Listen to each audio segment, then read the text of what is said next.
Welcome, my friend. Had some people comment about my shirt, and I decided to pull it out for round number dos.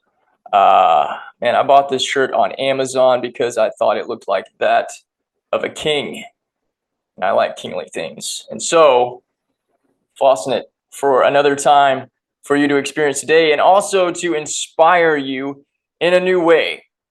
Here's my inspiration for today. Are there dreams that you have, things that you've always wanted to do, or stuff that you have this desire to be a part of, but you've told yourself, I don't have the skills, I don't have the talent, and I don't have the experience, so I guess I'm just going to have to watch from the sidelines and wish that I could be a part of what's going on.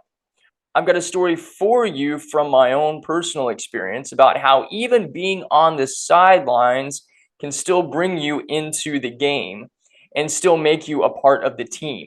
Whatever it is that you want to be a part of, it's just a matter of whether or not you will change your perspective to look at things from a different way. And if you're on board with that, I invite you to come join me, my friend, because we're going to dig into some fun soil together today.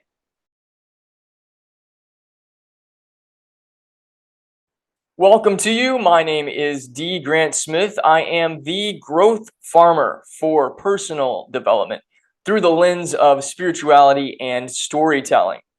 Everything I talk about here on this channel involves spirituality in some form or fashion, and there's usually, if not always, a story in some form or fashion that I'll weave into this to illustrate the point, and I'm definitely going to be doing that today. Now, what does it mean to growth farm? It means treating our minds and our hearts and ourselves as a garden, and recognizing that what we plant on the inside of us is what we are going to produce and harvest with our lives. That's going to come out through our actions, our attitudes, and our behaviors, as well as what we are going to attract more of into our lives, because the universe gives us who we are, not necessarily what we want, until we convert ourselves from being somebody that's just desiring it but thinking that it's outside of us into harmonizing ourselves with it. And love is endless. Love is abundance. And by the way, love is already who you are. That's how you were made. That's where you came from. This is all about us harmonizing ourselves with our true identities and cultivating more of our true selves from within, the divine love from within, so that that is what we are not only harvesting with our lives, but that's what we are producing, and that's what we are experiencing more and more of. And I invite you to join into my growth farming community. It's a beautiful place full of awesome, inspirational, loving, big-hearted people that love to support each other as we continue to go through this journey together. There's also a bunch of amazing resources, including some very inspirational, enlightening, and educational short fiction novels that will help you be able to see your own journey more clearly. I've also got a bunch of courses and a whole lot of awesome resources on top of the community connection. I'll put a link down in the description below for you to get the most out of everything. Okay, what are we talking about today? Maybe there's something that you've dreamt of having or being a part of, but maybe it's something that you haven't done in a really, really long time, and you're a little bit nervous or scared or thinking that it's been too long. That's something from the past. I've got to just let that go. As much as I really want to do it, I can't. And I'm just gonna have to watch other people have that experience and have fun. That's not the way that it has to be, my friend. And I'm going to share with you a story from my own personal experience with this to illustrate this point. Now, I am going to admit that I'll be going back in time quite a bit because it has been a while since this happened to me. But I was reminded of this story this morning as I was praying and being in meditation and thinking of what can I share with my beautiful community here on YouTube to enlighten and inspire you to believe in the best for yourself and not take yourself out of the game. And I was reminded of this story, this experience that I had when I was in high school. My senior year of high school, I wanted to be on the soccer team. Now, truthfully, I wanted to be on just about any team because I missed playing sports. I'd spent all of high school not doing anything athletic because I'd convinced myself I couldn't.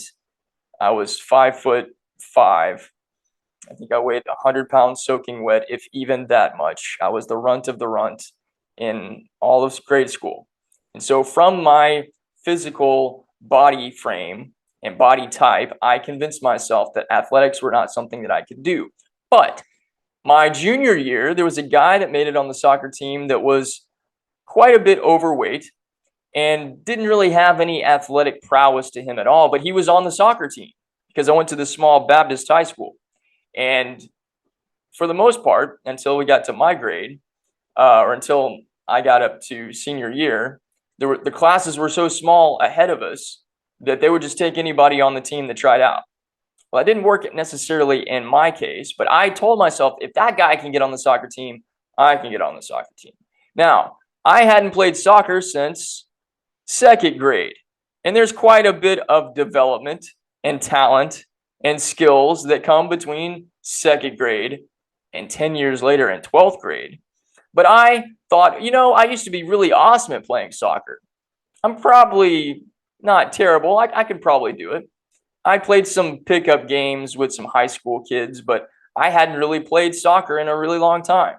My feet were not accustomed to running around in cleats. Holy cow, that was a new experience.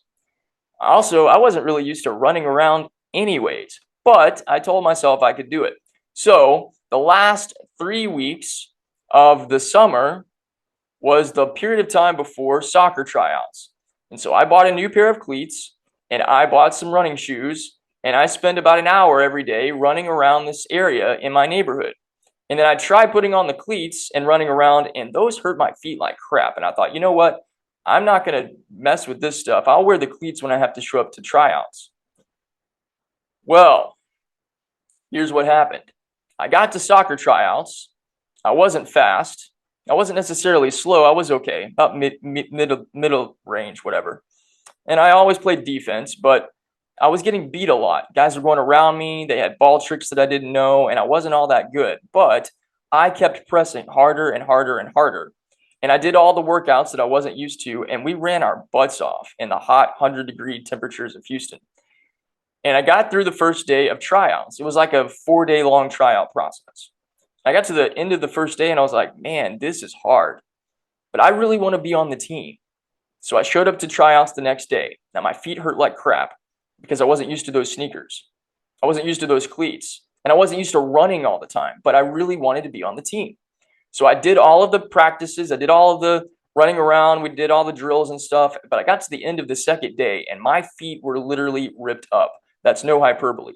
I had rubbed these massive blisters on the bottoms of my feet, on every toe.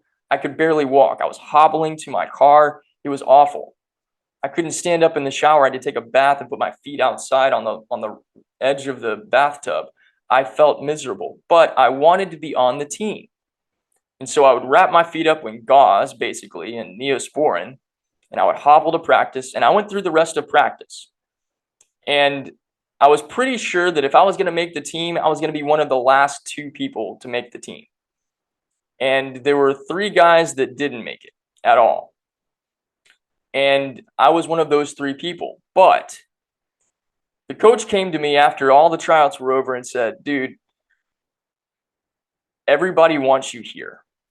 Everybody wants you here. All the guys want you here because they are so inspired by your dedication. They're so inspired by the fact that you kept showing up even though you hurt so badly. And you kept trying and you kept trying and you never gave up. And that's such a huge inspiration to us. Not only that, you encouraged everybody on the field all the time. Basically, all you did was just encourage people over and over and over again. And that's what I did. Every single practice, I would just tell guys how awesome they were. What a great play they had, whether they were playing on the side of the team that I was on or not. Just constantly encouraging people. And what coach told me was, we all want you to be on the team, so I can't put you on as a player, but here's what I can do. I can make you the guy that travels with the team and you work out with us and everything, and you keep the record book, you keep the stat book. And I know it's not a very glamorous position, but you'll be on the team. And you'll get to hang out with the guys, and you'll get to come practice with us. When we do tournaments, you can come with us there too. You'll be a part of the team. I just can't give you a jersey and put you on the field. And I said, that sounds great. Because what I really wanted was I wanted to be a part of the team. I wanted to be a part of this group of guys that I really enjoyed hanging out with and doing things with and feeling like I was a part of something. And so I became a member of the soccer team. I didn't have a jersey. I never played a game. I didn't get the ball. I didn't shoot any goals. I never would have done that anyways. I didn't steal the ball from anybody, but I did bring my A game to every practice, and I brought my A game to every game. Now, this is what I'm about to share with you is not something that I necessarily condone, but I do see how it benefited my team because I'm sitting on the bench. The gameplay is about 5 feet away from us. And we had about 3 or 4 guys on our team that were really, really good. But we had one dude that was like the Michael Jordan of soccer. And that's no hyperbole.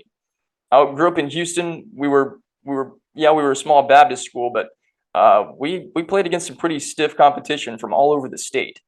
And on top of that, our number one guy, who was the Michael Jordan of soccer at the time, at least to me and to all of us, played internationally and also played in all these other leagues. And he was one of the top guys in the whole city at his position. And so when we would go to games, I'm sitting on the bench, sometimes next to the coach, sometimes next to other players. And I'm telling all of our guys how awesome they are. But I'm also telling the other team how awesome Tim is and how they're about to get schooled and how they're not going to see it coming. He's going to blow by you. Look out, man. It's coming. You're not going to see it. Up. See, he went by you, dude. Why are you looking at me? Why are you talking to me? What? I didn't do anything. You just got schooled, man. Oh, he scored. Way to go, Tim. What a great shot. You missed the shot, man. Why didn't you? That's what I was doing. Now, I wasn't cussing out anybody. I wasn't telling them that they were awful, but I was telling them how good my guy was. And I was telling them about what was about to happen. And we can call this conscious manifestation if we want to. But I could see in my mind, actually, I guess I was consciously manifesting. I could see in my mind what Tim was about to do as he was backing the ball into these dudes, them trying to figure out what move he's going to make. And he flips the ball underneath both their legs and runs around him and goes and scores a goal. Now, I could see that before it happened, probably because I'd seen it happen in numerous amounts of times. But I was so interested in this moment, but I also was talking a little trash, hyperbole maybe, to the other players, and I recognized that it was easy to get in their heads.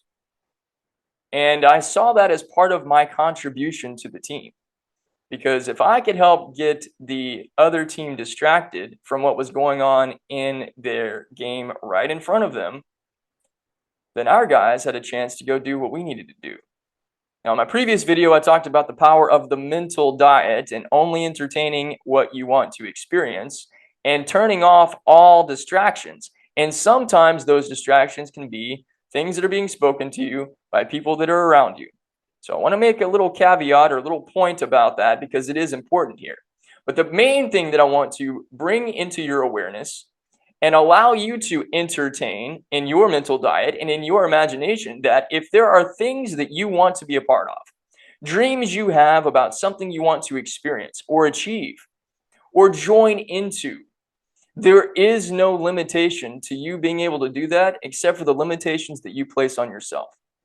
Now, even going back into my soccer story, if I had potentially dedicated myself and told myself a story while I'm practicing with the team and while I am traveling with the team, that I really am on the team and that I really am going to get my jersey and I really am maybe going to be a reserve player, maybe that would have happened. But I didn't allow myself to entertain that story, and so that didn't happen. But I got to do what I really wanted to do, which was be a part of the team.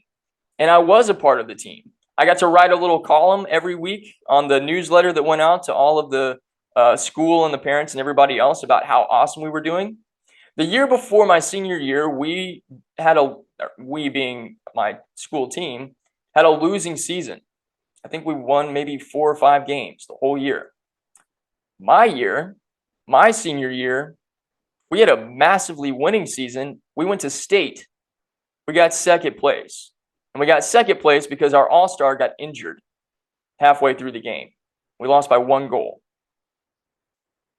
It was a fantastic tournament. It was a wonderful experience. I got to travel to Corpus Christi. I got to have the time of my life with my buddies. That was the win. And that was the win because I didn't give up on the process and I didn't give up on the vision. Even though what it took to get me there was quite painful and was quite difficult, I still wanted that. And I refused to back down from any challenge that stood in front of me. And I kept telling myself what the little engine that could used to tell itself in that old children's book that we read when we were kids. I think I can. I think I can. I think I can. And then that turned into, I know I can. I know I can. I know I can. I encourage you, my friend, to believe in yourself, regardless of what it is that you want to do. Believe that you can. Know that you can. And then put yourself out there, telling yourself the story that it's already done and that you're a part of an amazing community of people, that you're a part of an amazing industry of people, that you are doing work or you are experiencing life in the ways that you desire. Don't give up on yourself. Believe. And you'll be amazed at what opportunities for you to join in are presented to you. Now, if you want to join into my community to grow more of your dream come true, grow more loving relationships, grow more amazing connections, develop into the most ideal version of you, I invite you to join me in the growth farming community. I'll put a link in the description below so you can know how you can join in. If you haven't done so already, please give this video a thumbs up. It does help me be able to spread these kind of messages to more people, to inspire them and encourage them and gain a better perspective on how to live a more rich, fulfilling, and loving life. And if you haven't done so already, please share this video with someone to spread that love even more. And subscribe. I appreciate you very much. I love you, and I will see you again very soon.